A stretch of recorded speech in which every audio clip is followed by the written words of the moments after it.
everybody. It is that time, the most wonderful time of the week. It is time for your latest episode of Sports Frenzy 2.0. I'm the maestro, Kevin Crane. I'm the conquistador, Dave Height. And if you're of age, crack a cold one like we did and sit back and relax. That's right. This is April 19th, 2023. This will hit the morning of April the 20th, as always, Thursday morning. Glad to have you aboard. And I'll tell you right now, the sports edition is going to be interesting. The weekend edition is going to be crazy, especially when we talk about music. Big, huge news all over the place in the world of rock and roll today. So check out the weekend edition on Saturday morning, your Saturday morning hangover cure for Friday night's party. How about that for a teaser? But it's time to address Major League Baseball. We're 3 weeks in now, getting some patterns, starting to see some teams who are not going to do jack crap of Oakland. White Sox. Now, you can rail on your White Sox here in a minute. I'm not going there. Well, yes, I am when we get to the dumbasses, but of which there are plenty. Yeah, there are a lot of dumbasses in segment 3 this week, kids. So do not miss those. On both the sports side and, again, the weekend edition, the entertainment side. Could we potentially be playing a game? Oh, I think dumbass or not is on the slate for both of our weekly editions. But here, you're starting to see the patterns. You're starting to see, in some instances, the bad teams, the good teams, the surprise teams. The NL West is a muddled mess. I don't know what the Padres are doing. They get hot. They get cold. They're just waiting for Tatis to get back. Nobody's really pulling away there. The Brewers are looking spectacular again. Craig Counsell, if they offer him a job with a team that will pay and that will spend money, the Yankees, whoever it might be, yeah. We're seeing the results. Look at Texas in the American League. The Rangers are in first place because of who? Bruce Bochy. They have got themselves a manager now. Yes, who knows how to put the talent together. Right. The Braves are kicking ass, taking names. The Braves are still kicking ass, taking names, even though they lost a couple games.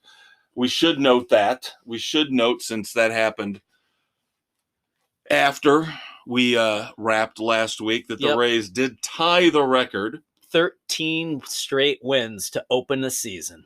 Yep. And then they had a little trouble with Toronto, which we figured. We figured that was coming. But they have bounced right back. So they're 16-3 right now. Not bad at all, Jerry. Not bad at all. Not at all. Of course, the 13-0 start matched the 82 Braves and the 87 Brewers. I don't know why I thought the Royals were in there somewhere, but nope. There we go. Yep. Do you want to go ahead and talk about the White Sox now? Do you want to vent? After today's loss, haven't won a series yet. Sox are sitting at 7-12. 4 games behind the Twins, 4th place in the Central, a game behind the frickin' Detroit Tigers. Oh my God, they are so brutal. That bullpen is trash. Lance Lynn, trash. Clevinger, ugh. Trailer Park is okay, but come on, he's not a long-term solution. Well, then you've only got him for 1 year. Yeah, so. Which was a bad signing as far as I was concerned when it happened. Kopech can't find his ass with both hands, let alone the strike zone. That one hurts. Tipping pitches. That's a homegrown player. Yeah. You'd like to think your homegrown players are going to succeed to some extent. Yeah, and so far, blah. And then, of course, Jimenez is finally coming back from injury, DHing, not looking great yet. I think they should have minor leagued him for a little bit to get the swing down. Jake Berger's up, playing third in place of Yoan Moncada. crushing the damn ball since he's been up. Almost everything he hits, the exit velocity is ridiculous. Tied with Luis Robert on the team with 5 home runs since his call-up. One of the lone bright spots. Giolito starting might finally be turning a corner a little bit. Looked good on the nightcap of the doubleheader on the 18th. 6 innings, 1 walk, no hitter. They pulled him because he'd hit 102 pitches through 6. So that's not good. But they were fouling stuff off and taking him deep in the count, which includes that. And of course, this is a make or break year for him. Yeah, it is big time. And he's starting to look a little better than the first. His last 2 starts have been better than the first 2. So there is hope there. But that bullpen is just garbage. And I have no hope for this team. Well, as I told you, the rumors that I heard in the offseason were that if the White Sox got off to a bad start, they were going to put Cease out there. And I am completely against that. You've got to stop doing that. Pay the one really good player on your team. If you want to rebuild and get rid of some of the garbage, he's the one guy that's who fine. is going to bring fans to the ballpark. If you He's bail durable on so him, far. the White Sox fan base does not take well to giving up. If you do not do everything to put a decent team on the field, they will bail. Well, they're beating each other up in the stands too. Yeah, I know, the drunk bastards. We'll get to that later too. But that was unacceptable. And you want to continue alcohol sales into the 8th inning. How about you cut them after 6? Cut it at 6 if these games are going faster. God. People can always, if they choose to, go to a bar. Yep. You can tailgate before the game. But again, we're expecting people to have personal responsibility. Yeah, that's a Chicago thing if you look at all the damn teenagers that started the riot downtown. And the mayor, Lori Lightfoot, I think it's a little harsh to have called it mayhem. Bullshit. It wasn't kids being kids, and the mayor-elect was no better. He's supposed to be worse than her, which I find hard to believe, considering they're in a world of freaking freaking hurt. A crackhead, and everybody, all accounts say this guy's worse. You get what you vote in. Yep. Stop voting these people in, people. Can I say people one more time? Maybe. I'm just saying people so much because I'm so damn excited about how the Cubs are playing. Offensively, this team is a juggernaut right now. They are all hitting. Now, granted, I'm saying this as they come off a 3-game sweep of the Oakland A's, but you got to win. When you're expected to win, you win, and you win convincingly, and you win big. And that's what they did here.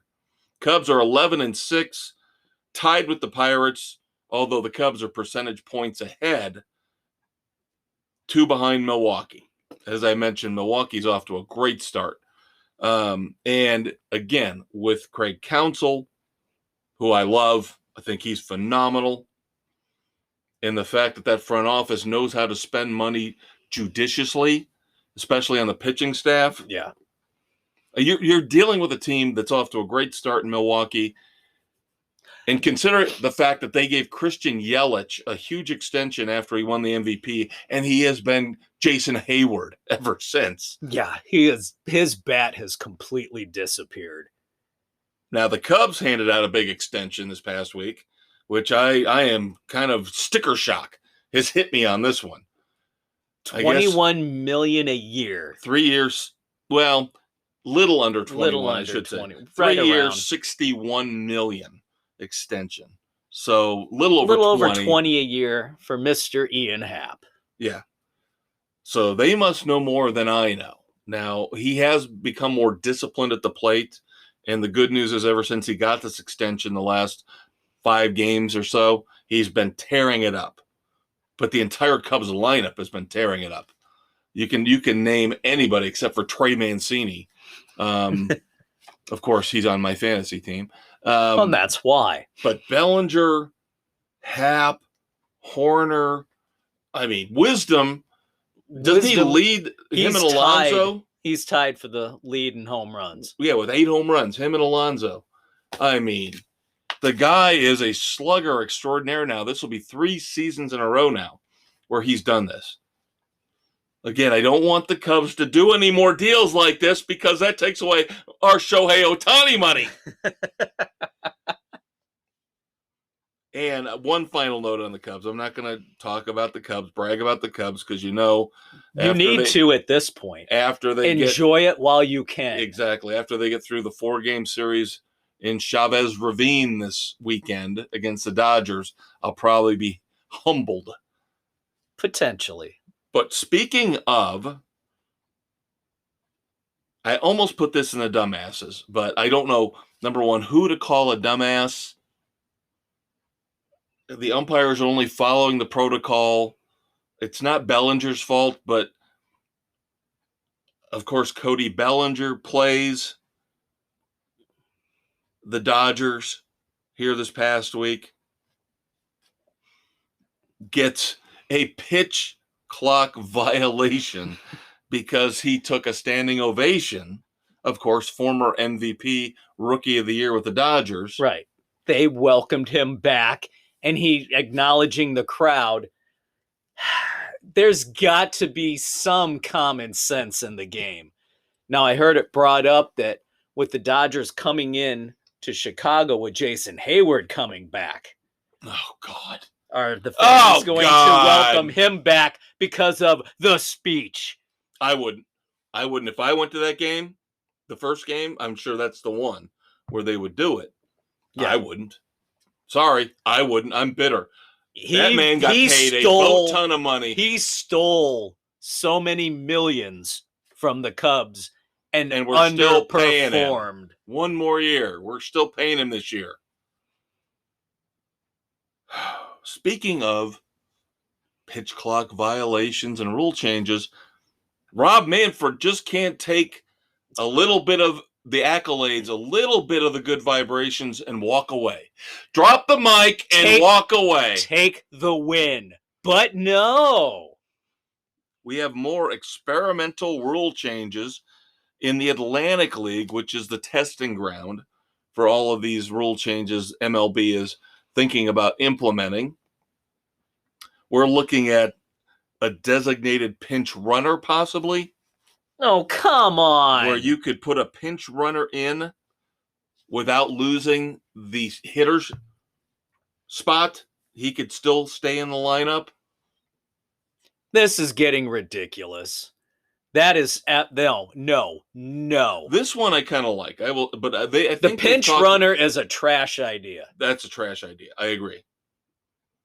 I like the double hook DH idea because the double hook DH idea, which are again experimenting with in the Atlantic League, is if your starting pitcher can't get through 5 innings and you pull the pitcher, you lose the DH. The pitcher has to bat for the rest of the game. Ooh, as a penalty for not having your starter qualify for the win or loss. Yes. I kind of like that. Now, I'm not 100% sure. I didn't see where it mentioned, can you pinch hit over and over and over again? I would assume go back to old school rules. Where I would imagine you pinch it would. For the pitcher and then put the pitcher in. That trashes your bench quickly. Yeah. So that's why I don't mind that one. I kind of like that because, damn it, pitchers need to go 5 or 6. You can't go, we're just going to do a bullpen day and go 3, 2, 2, 2. And then finally, we're already seeing a huge uptick in stolen bases. So I think whatever they've done there, with the throwovers and all that stuff. Thank God they eliminated all the damn throwovers. That was ridiculous. Yeah, but now they're talking about going possibly even further. The third rule they're experimenting with in the Atlantic League is called single disengagement, where One the pitcher throw can over? the pitcher can only come off the rubber once during an at bat. And that includes to throw over to first base. I think the 2 disengagements is just fine. Yeah, I just think one is going Rob too Manfred far. should take the win. Even though I like the double hook DH rule, just take what you got right now. You're doing Let it better. run. People are raving about how the games are shortened by half an hour. Walk away. Just let it go. Don't do these other stupid ideas. Today, talk about something happened timely. For once for us. Usually all the good shit happens on Thursday after we've already taped. Today, future Hall of Famer Max Scherzer ejected for possible sticky stuff. Oh. Max knows the arm isn't what it used to be. I guess there was a big brouhaha. Showalter comes out because they kept checking him. Not once, but I believe at least twice. And obviously, of course, Max was getting mad. Obviously, there was something Showalter going was getting on. mad. Obviously, they knew something wasn't right. So we will see. We'll have an update next week where this goes. But Max Scherzer. Potential sticky stuff. Yes. And then finally, when it comes to injuries, shocking. These 2 names, shocking that they are hurt. Giancarlo Stanton of the Yankees. Going to miss up to 6 weeks. I think they verified now at least 6. At least 6. They updated it, yeah. He has not played a full season since 2018. Yep. And how many millions is he getting from the Yankees? You talk about stealing money. Well, he's still better than Jason Hayward. I'm sorry. Even if he only plays 2/3 or half of a year, he still puts up decent numbers. Yeah, but you're still, right. come For the on. money he's getting. He should be an everyday damn player. And he cannot stay healthy at all. He's got a hamstring. Now, of course, Jacob deGrom, no stranger to injuries, left his last start with the Rangers, I believe Monday, with a sore wrist.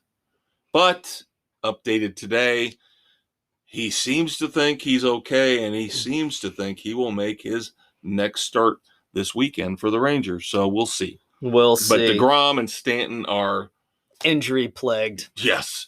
Yep. And hey, let's give it up for Clayton Kershaw, his 200th career win. Yep. The new standard. Yep, because he joined Scherzer, Verlander, and Greinke, I believe, are the only, now they're 4 active pitchers with 200 or more wins. So, I don't, let me ask you this. Now that you brought it up, a little aside here, little debate here. I think Scherzer's a lock for the Hall of Fame. I think Verlander, obviously, lock. I think Kershaw will get in.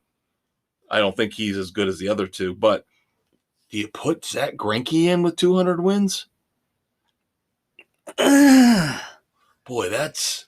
Well, now bringing these guys up, Mark Burley is still there on the ballot. Yeah. With a World Series win, a World Series save, a perfect game, another no-hitter.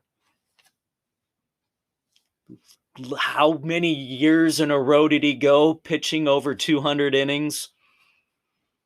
Yeah, see, this is where it's going to get tricky. Like Dave just mentioned, the standard has dropped from 300 to 200 wins. And if Greinke's got 200, do they put him in? Considering the last 3 or 4 or 5 years, how they've relaxed. Like if Scott Rowland's in, I would say that's comparable. I know it's position player versus pitcher, but those guys I would put in the same tier. Yeah. The other 3, Kershaw, Verlander, and Scherzer are above. They are the Hall of Famers to me. We'll see what happens. All right, football in our last 10 minutes. Just a couple headlines, but we have some discussion. Yep. On the good front, after near tragedy on the field, Damar Hamlin of the Bills has been fully cleared to resume football activity. Yep. Great news. Fantastic. And he's going to play, and he is going to be he wants to be out there to bring awareness to the injury that happened to him, the heart attack that he had caused by getting hit at just the right time.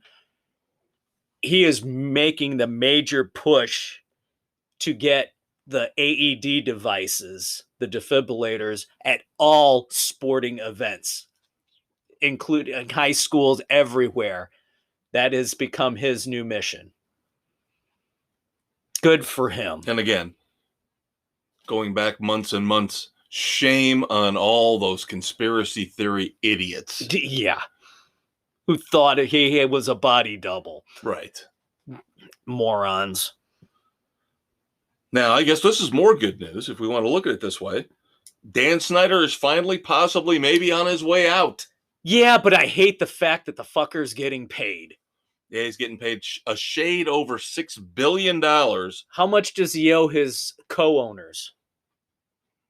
His co-investors? Yeah. Washington, the Commanders, still, hate to say it, getting used to that, sold to Josh Harris and, of course, in his ownership group, Magic Johnson. Yep. Still waiting to be ratified by the owners. Coming up, was it in May? Yeah, you got to go through the process. So, but again, we get Dan Snyder out. That's a good thing. Yes, it is. Now, you can say this is a good thing or this is a bad thing. Jalen Hurts sets the mark for quarterbacks, sets the record. And now Joe Burrow, Justin Herbert, Lamar Jackson are all drooling. $255 million deal, averaging, 51 a year? Only 179.3 guaranteed. Again, not fully guaranteed. Yeah, and that's where I would say, okay, that's Lamar Jackson part. Needs to slow his roll again because that seems to be the sticking point again and again. Why are you giving Hurts that much money? He has not won a Super Bowl yet. He got you there, but he still didn't win it yet. Overpaying for your quarterback. Oh, and then after they announced the signing, by the way, they said, oh, he had ankle surgery too. Yeah. Oh, great. Yeah. So is he going to be hobbled now?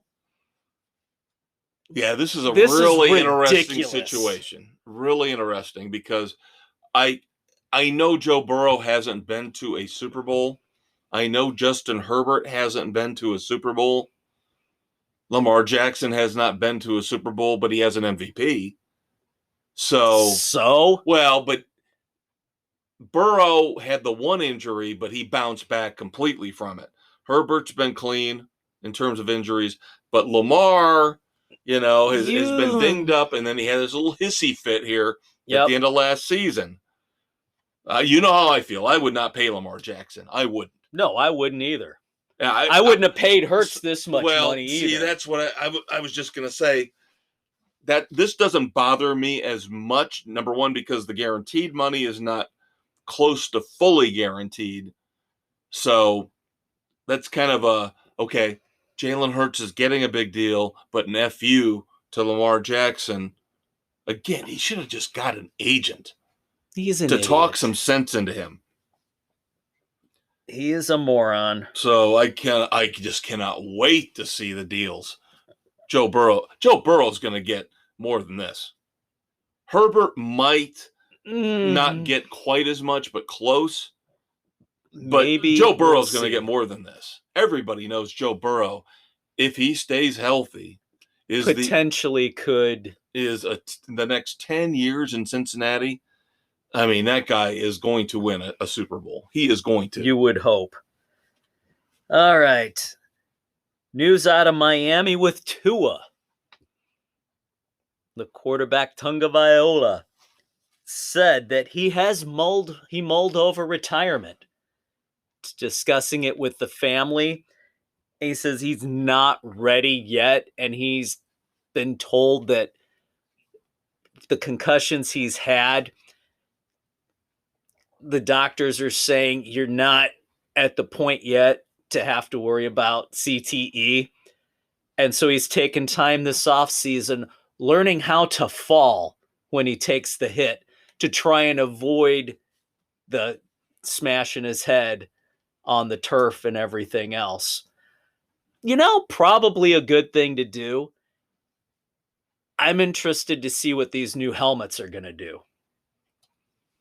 NFL has just accepted new helmets for quarterbacks that kind of have crush panels, if you will, for a car the helmet will crush to absorb the energy so it won't fully transfer to the brain.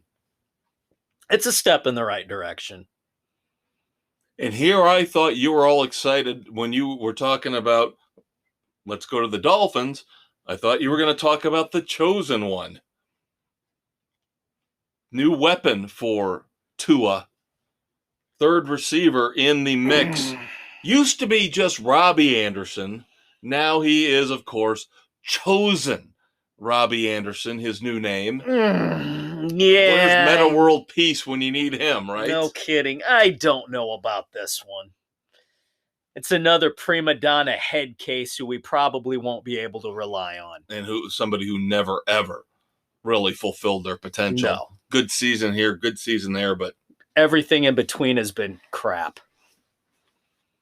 Got to give some shout out to Gerald McCoy, defensive tackle from the Buccaneers. He played for a couple other teams at the end of his career, but he is a Buccaneer through and through. Played Tampa Bay 9 seasons, 6-time Pro Bowl, all in Tampa Bay. Tampa Bay legend Gerald McCoy retiring. There you go. And then our buddy from Chicago a couple years back, another one of our next great receivers, as I do air quotes, Allen Robinson is now going to be the latest victim of the Los Angeles Rams purge. Yep. As he goes to the Pittsburgh Steelers. I mean, this is ridiculous. They're swapping 7th-round picks, and the Rams are eating $10.2 million of the $15.25. 10.25 million they're eating of the $15.25 he's owed. This is why the Pittsburgh Steelers are one of the most well-run, smartest franchises out there. They dumped Chase Claypool on the Bears and got a second-round pick back. The Bears' second-round pick, not the one that we got. Right. Yeah. And now they get to bring Allen Robinson in as a replacement and basically move back in the draft 15 slots in the 7th round. Yeah. Whoop-de-frickin-do. Yeah. Oh, but you could get a Brock Purdy. Okay, whatever. Yeah, that's another one I heard the other day. He's now saying he doesn't even know if he's going to play this upcoming season. Yeah, with the rehab, he's trying to avoid having Tommy John surgery. Wouldn't it be awesome? I mean, it would suck. But in the end, I just want to see the Jets get screwed. Wouldn't it be awesome if the 49ers, with that news, decided maybe we should go after Aaron Rodgers? I would love that. And that still hasn't, that trade has not happened yet. It has not. We've got, 10 days to the draft, 9 days to the draft, whatever it is. In 2 weeks, of course, we'll have our full draft recap. Yep. We're not doing round one like we normally do, but 3 of the Sports Frenzy panel members are getting together for the 2nd and 3rd round this year. Rock and roll always takes precedence. So one of them is thinking about it, has to see if it will work. Okay. Yeah, I know. Not me. Not you. I know not who that us. is. We're there. All right, kids. Segment 1 done. Segment 2 coming up next, which would include NASCAR. We'll be right back. Hi, I'm Patrick, not Pat Mahomes, Super Bowl champion and MVP. And when I'm not trying to keep my wife and brother in line, I'm listening to Sports Frenzy on Spotify, Google, Radio Public, Pocket Cast, Apple, Overcast, Castbox, Stitcher, Amazon, and Audible. Brittany, come on, stop posting on Twitter. Jackson, will you please get off TikTok? Man, it's times like these I really miss doing stupid, silly State Farm ads with Coach Reed.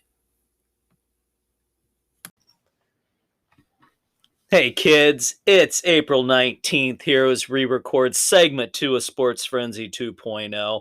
This will drop April 20th, 2023, Thursdays. As always, I'm the Conquistador Dave Height. And I'm the maestro, Kevin Crane. And we are, as always, on Spotify, Google, Radio Public, Pocket Cast, Amazon, Audible, Apple, Overcast, Castbox, and Stitcher!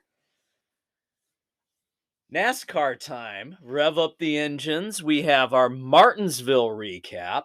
But first, breaking news. I said it last week.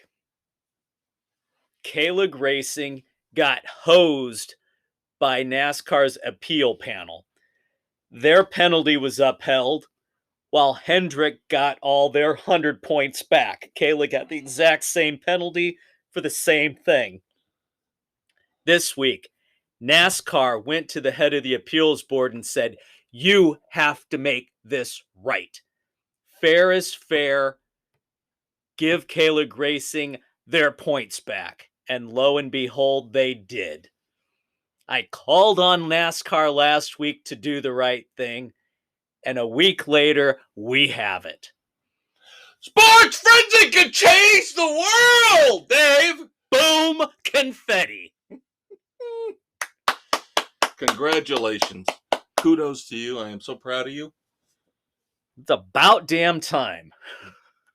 Now, of course, on the news of that, NASCAR's handing down more penalties. So, again, don't fuck with the car.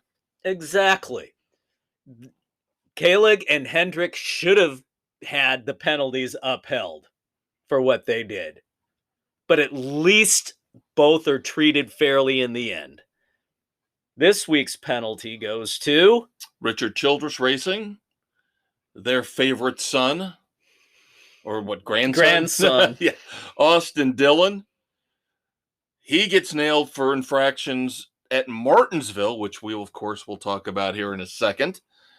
60 driver points, 5 playoff points. Crew chief suspended 2 races and docked $75,000.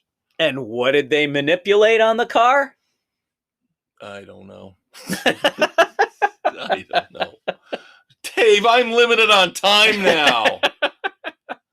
Oh, you working man. I got a new job. I got stuff going on. I don't know. I just saw the penalty. Oh, that must have been announced I don't know. today It's an after F1, I left. an F1, an F2, an FU. I don't know. Oh, by the way, an aside on FU. Did you know Furman University, right? You've heard of that? Right, yeah. Do you realize they have their own whiskey called FU? Do they now? I'm not kidding. It's actually out there. So that's legal to give co-eds an FU. I guess if they're 21 or over. That's what I heard. All right. Martinsville. From what I watched early in the last 10 laps that I tuned in for, it was a most boring Martinsville race I've witnessed. It was a terrible race. It was god I subjected awful. myself to pretty much the entire thing. Ryan Preece, of course, surprisingly got the pole. All the Stewart-Haas cars were fantastic in qualifying. And for the most part, they held up pretty well when it came time for the race. And, of course, the race setup. Priest was pretty damn dominant until a pit road speeding infraction. Yep. Buried him for the day. And even though it's a big name for Martinsville, it's kind of surprising that Kyle Larson ended up winning. Yeah, that's usually not his type of track. Right. So Larson now has got, his second, to go with Byron having 2. Yep. And, of course, we had the return of Chase Elliott. Blah, blah. The idiot who decided snowboarding was more important than his career as the most popular NASCAR driver. And, of course, he lucks into a top 10 finish right out of the gate. Yep, some attrition. Things happened, and he just lucked out because he did not have the car. He was not in shape to drive that race. That was probably the worst track for him to come back to. You think so? Because I think if he'd waited a week, and now we are dealing with race 10 coming up on April the 23rd, 2023, the Geico 500 from Talladega. Outside of the big one, this is an easy driver track. Right, but the big one is always hanging out there. I don't think his leg will like him very much if he gets caught into up something. in the big one. Well, maybe they should have put one of those long metal contraptions attached to his leg like they did to DW and Kyle Petty back in the day, where after they were in wrecks and broke their legs badly, had that put in, and they were back in the car the next week. The snowflakes of today. Yep. You can not fuck with the car, but you can sure as hell fuck around with the driver, put whatever you want, braces, metal shit, make him the Terminator. Just get him back in the car. Yep, that's what it was back in the day. So our picks, 7 of our 8 panelists are in so far for the Geico 500 at Talladega, and there is a lot of agreement. There's 1, you, 2, me, 3, Sam, 4, Bill, 5, Aaron, all going with Ryan Blaney. Yep, and I am. He runs Talladega very well. Yeah, and I'm not happy with the fact 10 races in out of the first 26 that I'm maxing out already on Ryan Blaney, but you got to remember, this is the second super speedway. This is the last until the very end at race 26 when they go back to Daytona, the last super speedway. I don't care. There you go. I'll take it. I Like wouldn't you said. take him at Daytona. Like you said, he's the most consistent you're going to get. It's a crapshoot in the end. Right. It is. It always is. There are names that know how to run super speedways. This year we saw it at Daytona with Stenhouse. You can go Bubba. Austin Dillon runs well. I mean, there are certain names, like 8 to 10 of the drivers who somehow maybe find their way around and out of trouble better than others. Yeah. But Blaney seems to be the best at Dega. Yeah, for whatever reason over the last several years. So there you go. Nick so far is on Logano Island. And Doug on Larson Island. So we'll see. The Logano pick, I don't mind. I don't think I would ever waste Kyle Larson. I would not take speedway. waste Kyle on a super speedway. Yeah. It's just so much can go wrong. Yeah, Logano's one of those names that he somehow, for the most part, seems to do okay. Yeah, on a super speedway. But yeah, Larson, no thanks. Not going to do it. Not going to do it. You need him at other tracks. Yep. All righty then. All right. Let's talk about the NBA playoffs. Go ahead and say it, Dave. Why? Do we have to? Now, they're just starting, so I really don't know if there's much that we need to dissect or discuss. There are a couple things, mostly revolving around Ja Morant. Of course. Oh, my hand. Well, and the thing is, Okay, John Morant is not playing in tonight's game 2 as we tape, as we record, versus the Lakers with, as Dave said, a hand issue. He's bruised his shooting hand when he braced himself in a fall in game 1. But that's really not what bothers me about this. There's something else about John Morant that bothers me. We'll get to that in a minute. How about everything else about him? Well, yes. But have you noticed how everything is falling just perfectly for the Lakers? We talked last week about Rudy Gobert and the T-Wolves, and Rudy Gobert gets in a fight with his teammate, and so he tossed. conveniently gets suspended by the team. Yeah. Gets suspended by the team for that game in the play-in tournament versus the Lakers. So the Lakers win, even though the Timberwolves fought hard. Lakers win, they're in. They get the 7-2 matchup against the Grizzlies, and now John Morant's hurt. Now their Isn't star that player, convenient? and I think I mentioned last week, their most impressive rebounder, Steven Adams, is out. He's already been ruled out for the series. So how is this all falling perfectly for that idiot, LeBron James? Again. He's a billionaire. He can pay these guys to sit out.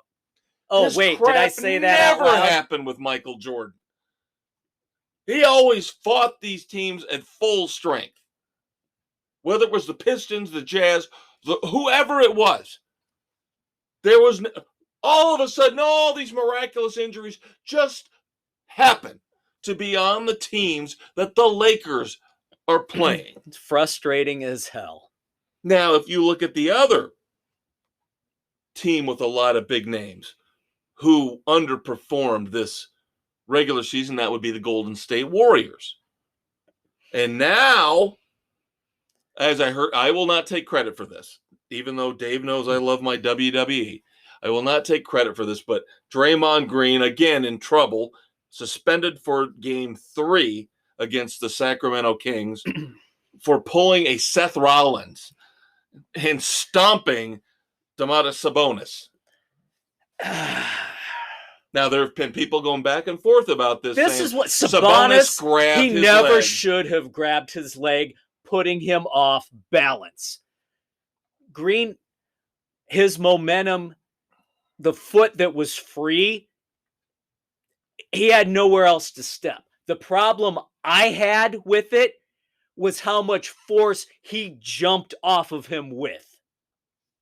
That is what I had a problem with. He didn't try to lessen it. Right. He fully came down. When he hit, he jumped off instead of trying to mitigate the force. He added to it. Okay. That's where I have a problem. I was about ready to go off on you and say, come on, dude. But that's the problem I have with it, too. So I'm glad you brought that up. Yeah, he really had nowhere else to step. But it's the way he came off of Sabonis.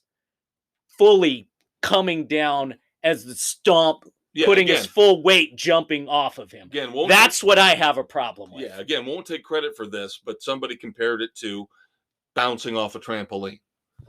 That's kind of what it seemed like Draymond Green was doing, was pushing down and then launching himself off.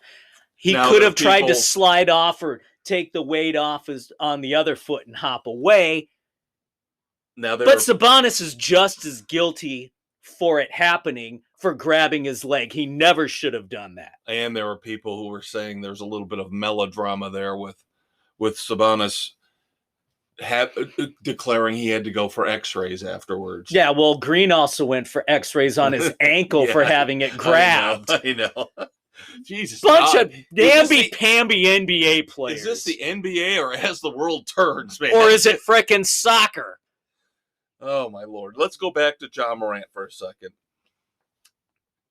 We've talked here within the last couple months about all of his transgressions, and he got the slap on the wrist. Oh, the bruise. What was it, 8-game suspension, I think? Yeah.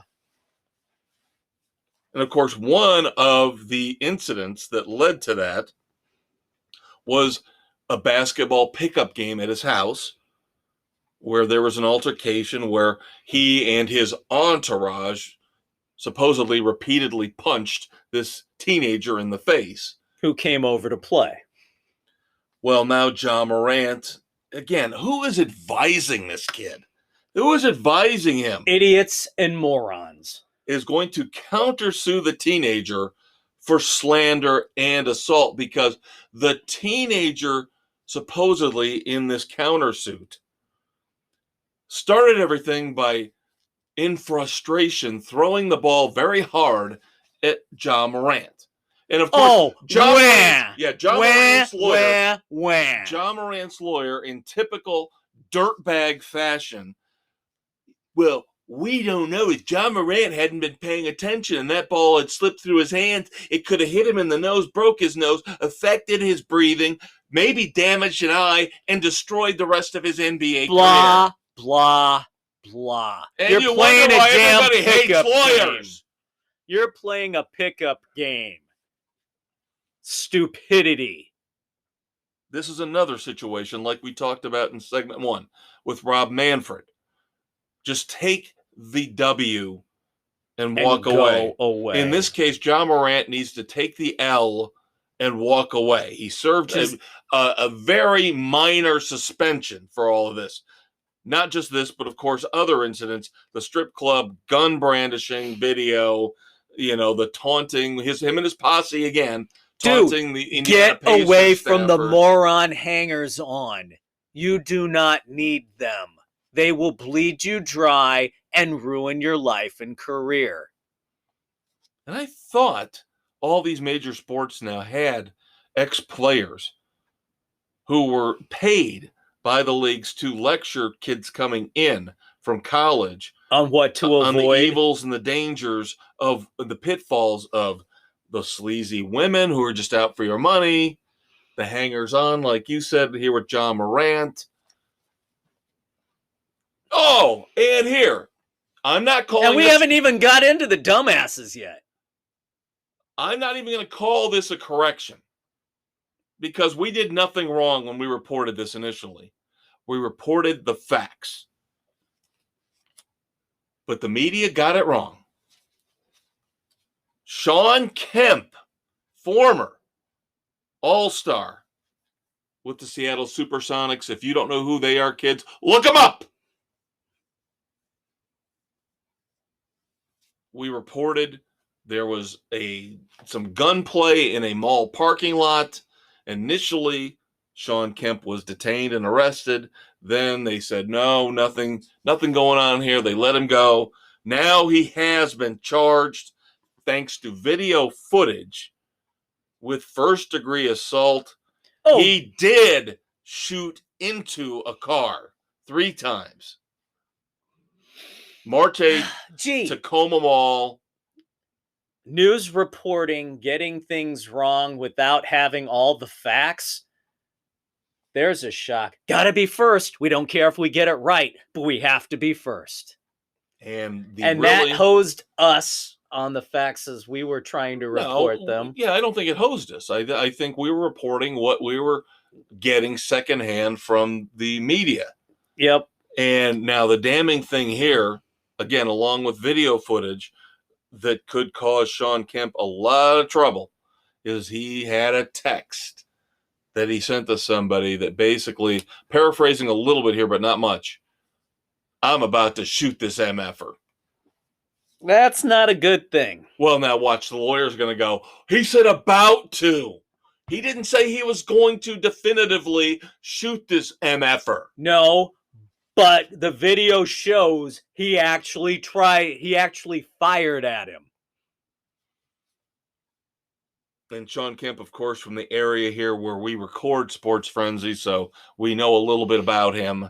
Never had the best reputation. No, he was always kind of an asshat. So we will see what happens. Of course, being the cynical bastard. He was entitled because he was good at playing the game. Right. And he was one of the first ones to benefit from going straight from high school to the NBA. So we'll see. We'll keep you updated, of course, on what happens with Shawn Kemp. And, of course, as we always say, because he is a celebrity, he'll probably get off with nothing, where you or I, people out there in podcast land, would be serving in some jail. time. Yep. And having to worry about dropping soap in the shower. You want to talk about the wrap up for the Blackhawks? The final home game of the season, the final game as a Blackhawk for Captain Serious Jonathan Toews. They did him right. They let him know ahead that, no, we're not going to re-sign you. We're going in a new direction, trying to go young. Everybody knew that was coming. But they gave him his due as the longest tenured captain, one of the top 100 NHL players of all time. He deserved the tribute that he received. Scored a goal in the second period. They got it tied up in overtime. By less than an inch, he just missed the game-winning goal in overtime. Everybody was on their feet, including the Flyers players, to see if he would get it. Just went through the goalie's legs, bounced off the right pad, scooted away, and just missed the post to keep it in for the goal. And on the ensuing return, Philly scores to win it. So, not the storybook ending, but at least he got to go out acknowledged. Not many players get that opportunity. Listen to his press conference. You talk about a guy at peace with where things stood. Asked if he was going to retire. He goes, right now, I don't know. I said, I always wanted to retire as a Blackhawk. I never wanted to play for anybody else. I have to sit down with the family this offseason. I have to see where my health is. We'll just have to wait and see. Kind of sounds like maybe he should. He needs to focus on his health. He's had a hell of a career. I'm going to miss him on the ice, but it was a great ride. Helped lead him to 3 cups. Can't ask for anything more. Yeah.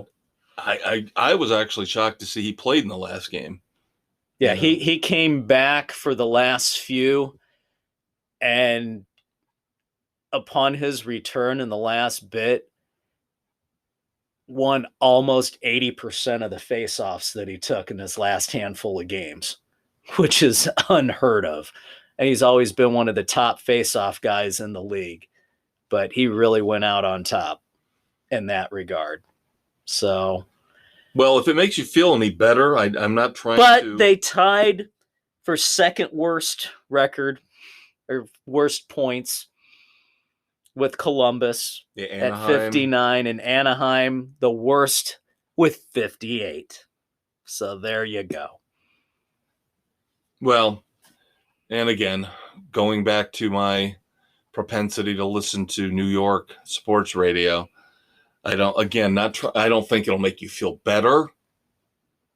But even though the Rangers won game 1 against the Devils in their playoff series up there in the Northeast, a lot of criticism I've heard about Patrick Kane looking listless, looking uninterested so far. So, I mean, they won. So they won. I know. Well, there's a lot coming onto a new team for the playoff push like that. Maybe doesn't fully feel comfortable with everybody yet. Yeah. Yeah, and again, just like with the NBA, we kind of glanced over what's going on, touching on a few major headlines. Same thing here with the NHL. We get another week or two into it. We'll have more, and we still won't care all that much. But again, the thing is, with the NBA and the NHL, they let almost half the league in to the playoffs. Yeah, so it really doesn't matter until you get to the later rounds anyway. Right. Once we separate the chaff, separate the pretenders from the bad, yeah, then we'll start talking more about it. And finally, here to wrap up segment 2, Tiger Woods is having ankle surgery. Return indeterminate. Could we please just say never? Who cares? Could we please just say never and get rid of him? Please. Tiger, just call it quits. Go over to Tokyo. Have some fun with some Asian hookers. Go to Thailand. All bets are off there, as we know from The Hangover 2. Oh my God, now you got me picturing Tiger Woods with boobs. Like Ed Helms. God. Oh, Jesus. Why'd you have to put that in my head, Dave? All right, kids. When we come back, our Clint Eastwood Badasses of the Week. Maybe a moment of silence, maybe not. Not, luckily, a lot to discuss in that realm here on the sports side of things. And then, no. Oh, but wait. It's everybody's favorite show. Dumbass or not, we are definitely playing that here this week on Sports Frenzy 2.0. Dave and I will be right back. Feeling mildly fatigued? Need a day off even if you just took one a few days ago? Make $30 million a year but just don't want to work for it? You need to join the NBA Load Management Club right now. When they're not napping or texting, guest lecturers Anthony Davis and Kyrie Irving will describe foolproof ways to earn tens of thousands of dollars by not doing anything. Sports Frenzy 2.0, available on Spotify, Google, Radio Public, Pocket Casts, and wherever you listen to your favorite podcasts, is currently negotiating with LeBron James to bring his popular How to Make the Hall of Fame Without Really Trying webinar live and in person to the Load Management Club. Thanks again to Sports Frenzy 2.0 and all you apathetic fans out there for making us a success. 2 segments down, 1 to go here on Sports Frenzy 2.0, taping April the 19th, 2023, hitting Thursday morning, April the 20th. He's the conquistador, Dave Height. He's the maestro, Kevin Crane. All right. No moments of silence. We double-checked during the promo break, so that's a good thing. Yep, we'll work with that. We do have the Clint Eastwood Badasses to discuss. I will lead. It's not often I will give the Los Angeles Dodgers props, but in this case, I have to give them kudos for taking care of one of their own. For the 5th straight year, they have re-signed former player Andrew Tolles. No contract money. They keep him on to keep him on the medical for medical insurance to help him deal with his schizophrenia and mental conditions. Otherwise, he would be completely without care. So kudos to them for looking out for this guy. If only more people had this kind of support. Yeah, that is definitely a badass move by the Dodgers. I agree completely. Mine is a little more pedestrian, but it's obvious, and I have to acknowledge them. Now that the NHL season is over, the Boston Bruins deserve a Clint Eastwood Badass of the Week, if not Badasses of the Year. Final record-setting regular season mark of 65, 12, and 5. I believe beating the old mark in terms of wins by 3. Yeah. I'm sorry. That's a hell of a run. Now, can they keep it going through the playoffs? The President's Cup has bitten more teams than not on their way to winning Lord Stanley's Cup. And there was an interesting debate in my Yahoo Sports Daily newsletter By the way, I recommend you sign up for it. It's awesome. It's a fairly quick read every morning. They touch on the headlines and they give you one great longer story and a really funny video at the end, which is where I found out about FU, the Fordham University whiskey. But they had a really interesting story this morning, again, as we tape.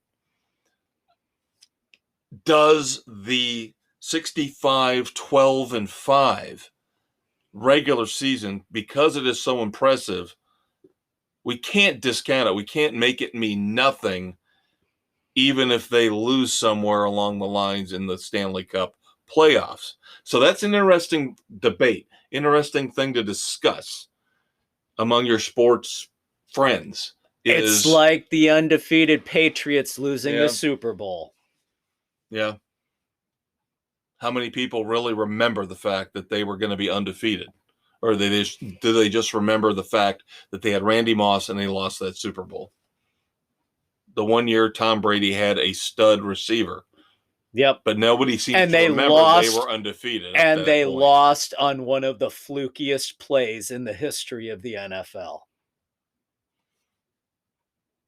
I still think it matters, but again, it depends on the context. People still remember Seattle, the Mariners, when Lou Piniella managed them to the best record. Was it 110 wins? Oh, it was more than that. It was more than 110. But they lost, in the first round of the playoffs. Yeah. But people still remember that season because they were so good. But will the Rays get there the way they're going? You never know. So it's great to have a phenomenal regular season to get there, but you have to keep your foot on the gas. Yeah, in the end, you're going to remember the champion more. Right. All right. We have a nice pace going here. So we are well ahead of schedule. So that will give us plenty of time to finally play correctly a rousing round of Red Forman's Dumbass or Not here on Sports Frenzy 2.0. Now, we have had to rush the last couple times we've played this. Times when we've actually had enough to play. And we haven't really given the Conquistador a fair shot at judging. So we're going to take our time here since if we need it, we'll take it. Yep. Some may be so cut and dry. It's obvious. I have 7 potential candidates for Red Forman's Dumbass of the Week award.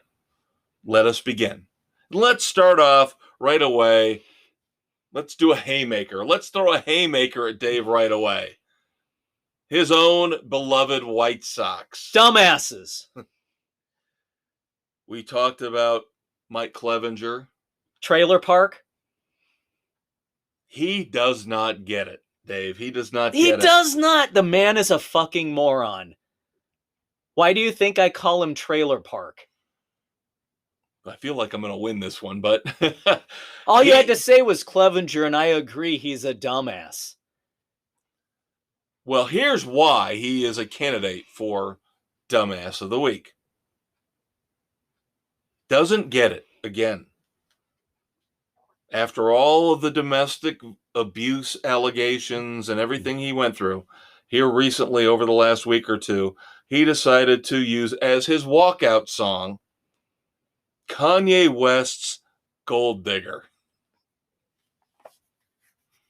Dave, is he a dumbass? He's a dumbass for playing Kanye West. I will end it right there. Regardless of what song it is, just playing Kanye West makes him a dumbass. It's Mike Clevinger. Dumbass for life. That should be tattooed on his lower back. Just remember, 1 year deal. 1 year deal. You're done with him after this year. All right, let's get a little serious.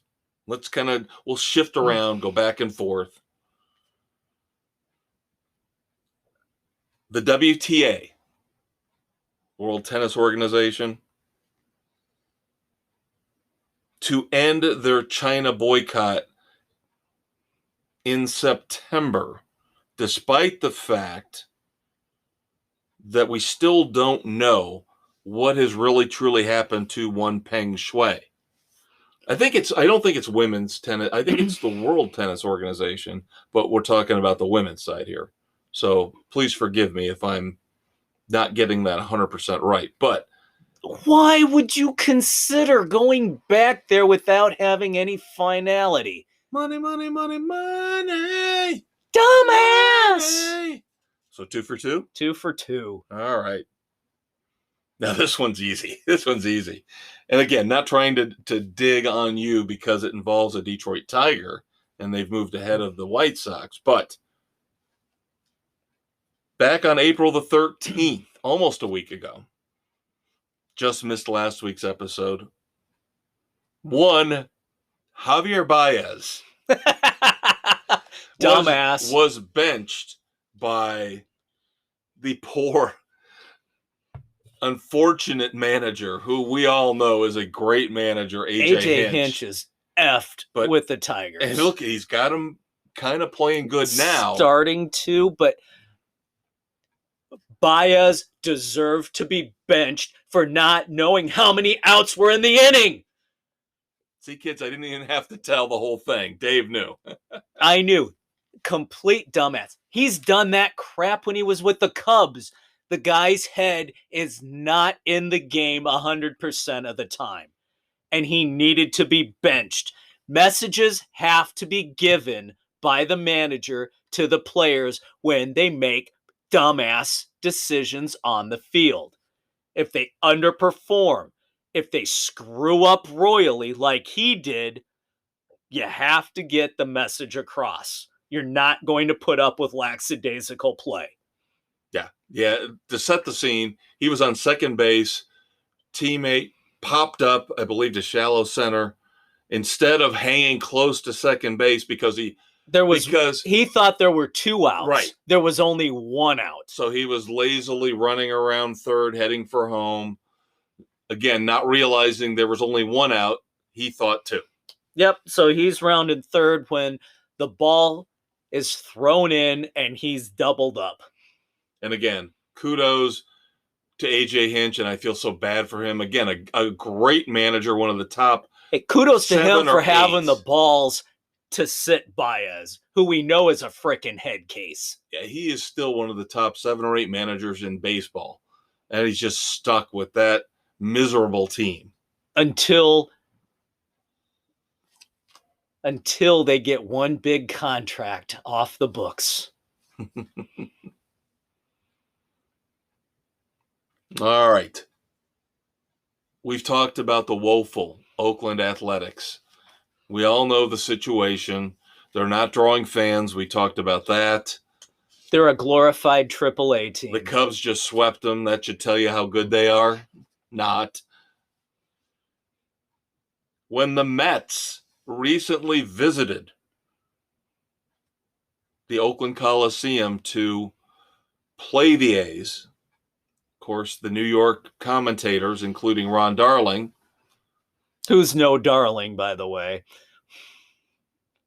we're told you cannot do your play-by-play. You cannot do your show from the visitors' TV booth. And they're like, well, what's wrong? What's the problem? Oh, well, there's a possum in there. And we can't catch it. And if you go in there, it basically smells like possum feces. So we're going to move you somewhere else. Do you not realize to catch a possum, you get a trap. You open said trap and set it, and you put a can of cat food in said trap. Possum goes in to eat, trap closes, you carry it out. They said they tried to trap the possum, but have not been able to so far. Yes, that would be Northern Californians who have no fucking clue what life is like. So are they dumbasses? Absolutely. All right, I'm looking at 4 for 4 right now. So far doing okay. You won. Well, I'll be over 500 percentage-wise. I know. My goal when we do this is to be undefeated. If I get one that you don't think is a dumbass, I lose, in my opinion. All right. I'm not playing around here. But somebody who was playing around and very drunk when he was playing around was Ohio State offensive coordinator Brian Hartline, who got in a wreck on his ATV. And yes, the officials, the people that matter, the police, the sheriff, whoever was involved, said alcohol was involved. Now, he's not like Chase Elliott, he's not the frontline athlete who's doing the stupid shit. No, but he is a role model for the players on this team. Young men, very young men, 18 to 22 in most cases. And again, drunk on an ATV, getting in a wreck. ATVs are tough to ride when you're sober. They're dangerous. When you're drunk, forget about it. All bets are off. Another dumbass move. I'm feeling good now. Now this is the one. I think it'll go through because I'm saving the best for last. All right, number 6. April the 10th. Now, I don't know how we didn't get this last week. April the 10th. While the Rockies mascot is dancing on the dugout as the Rockies play the St. Louis Cardinals, a fan comes out of the stands, jumps on the dugout, and proceeds to tackle the Rockies mascot. Now, we saw this a couple weeks ago in a variation with the Dodgers. Remember when the guy came out on the outfield to look up into the stands and propose? He got lambasted by security. But this time it's the fan tackling the mascot. What in God's name are you thinking, you moron? Mascots are off limits, as is the damn field. In the dugout, the top of the dugout is considered part of the field, and the mascot has rights to be there. Fans do not, unless they're invited to participate in said dance-offs that typically happen between innings. This fan is a dumbass and should be barred for the rest of the season, if not life. And charged for assault. All right, I'm feeling very confident that I'm going to go 7 for 7 here. Because the last... Now, I will put a caveat. Oh, here we go. Did the mascot grope his girlfriend or wife? No. Then. No. Okay. No. Just saying. I'm throwing it out there. Yes. By all accounts, the mascot did nothing wrong. Then the fan should be, that dumbass should be flip off the fan, did not spill the fan's beer, did not do anything like that. Then the fan is a complete dumbass and should be barred from the stadium. All right. If somehow I don't get this one, I will be completely shocked. Because, again, I saved the best for last. Because it's one of our quote-unquote favorites. Oh, God. Somebody with a perpetual seat on the plane of doom? Okay, remember, I don't think he's on the plane of doom, but I think we've got him on standby. Let's put it that way. Remember last week where we talked about the Masters? And we talked about Rory McIlroy missing the cut, and then he said he was going to withdraw from the RBC Heritage Tournament. Yes, and he was supposedly getting fined for missing it. Rory, because of the new rules in the PGA as they try to keep up with all that live money that they supposedly hate so much, by skipping the RBC Heritage,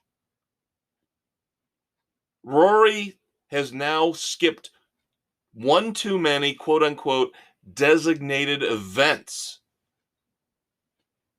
He will be docked $3 million because he's skipping the RBC Heritage. That's it? That's all he's losing. Are you really going to take this away from me? Oh, he's a complete dumbass. But I'm just saying he should be penalized even more for skipping this, being the poster boy of the PGA who wants to stick it to Liv, and he's being a petulant little bitch because he didn't win the Masters because of his poor play, not even making the cut. Rory McIlroy is a dumbass who just needs to go off into that good night. 7 for 7. Had me worried there for a second. You did. Yeah, the thing is, oh no, I'm pissed because the fine is so low. Well, you're right in a sense. Because this money comes from I can't remember the exact name of the fund. I apologize. But there is this fund that the PGA set up for popularity. Right. And remember, we talked about it last year, I think, because Tiger Woods, even though he didn't play, ended up getting millions of dollars out of this fund. Because he's popular. Right. He's a name. So that's the money that Rory's getting docked out of. That's the money they're taking away from the lower tiered golfers who they're not allowing to participate in all of these tournaments so they can bump up the prize money for the big names to keep them from jumping to Liv. Did I about sum that up? Yeah, pretty good. Pretty good. And I still think for all of the harassment that the Liv golfers get and their magnificent showing for the most part at the Masters and the hypocrisy when it comes to where a lot of this money comes from. Of course, we talked about the NBA. I'm sorry, but I'm not going to sit there and cry blood money when it comes to the Saudi money because we pay them how many trillions of dollars, billions and trillions of dollars for their oil. There you go. But we can't do any other business with them, but we can pay for their oil. Come on. Let's not be so goddamn naive. How about that? I know there's the insinuations from 20 plus years ago about 9/11 and their involvement in 9/11. But let's get over it to the point where everybody's doing stuff that's wrong. Russia, Ukraine, Japan, China, us, everybody. North Korea, South Korea, cats and dogs living together. I mean, come on. Just get over it in this global economy. Deal with it and move on. Nobody is getting off scot-free. Nobody is innocent. Nobody's got a perfect little glowing halo over their heads. Well, except us. Well, because we tell the truth. We do not apologize. We tell it as it is. That's why we have been around for 30 years. You can't get rid of us. Cable access could cancel us. YouTube could try to get rid of us. We're that bad penny that just won't go away. And we just find a new way to insinuate ourselves into your lives. He's the maestro, Kevin Crane. He is the conquistador, Dave Height. Do not forget to check out the weekend edition, where we will talk about the new Metallica album. We will discuss lots of TV and streaming, including the return of Titans. We will talk about Cocaine Bear. But again, the focus on this weekend edition, yes, it's redundant. Rock. Lots. You do not want to miss the first segment. The rock and roll news and reviews. Unbelievable. I mean, exciting stuff. And it just broke today, a lot of this news. So you do not want to miss this. Dave and I will regale you with all of this fantastic news Saturday morning, April the 22nd. And of course, come back next week, next Thursday morning, for the next sports edition of Sports Frenzy 2.0. Check out the Facebook page for our picks. Yep. I slipped up on baseball. I forgot. I'm still trying to get into the groove, especially when we had the long week 1. I kind of missed week 2. Got it out there late. I apologize. Life goes on. Won't happen again.